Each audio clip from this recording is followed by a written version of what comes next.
Understanding seal coat in English. Hello, everyone. Welcome to our English language learning series. Today, we're going to explore a very interesting phrase, seal coat. This term can be a bit confusing, especially for learners of English, as it has more than one meaning depending on the context. Let's dive into the world of English and unravel the mystery of seal coat. The term seal coat has a primary meaning related to surface treatment or protection. In this context, it refers to a protective coating applied to roads or pavements. This coating is usually a liquid formulation that hardens to form a protective layer, safeguarding the surface from damage due to weather, wear, or other environmental factors. It's a term commonly used in construction and road maintenance. However, seal coat can have other meanings in different contexts. For instance, 1. Fashion and apparel.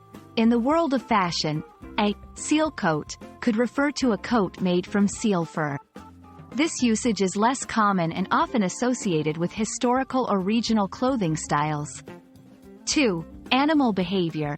In a completely different context, seal coat could be used to describe the coat or fur of a seal, the marine animal.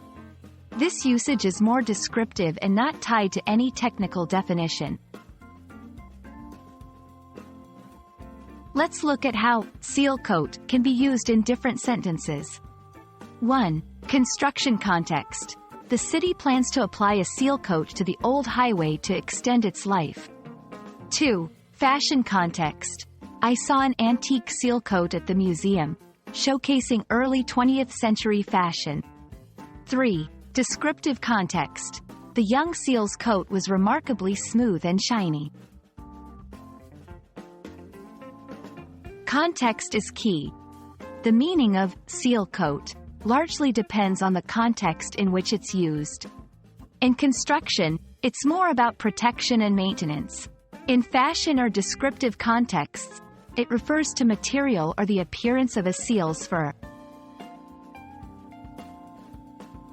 I hope this video has helped clarify the different meanings of seal coat. Remember, English is full of words and phrases that can change meaning based on context, making it a fascinating language to learn. Keep practicing, and you'll master these nuances in no time. Thanks for watching, and see you in our next lesson.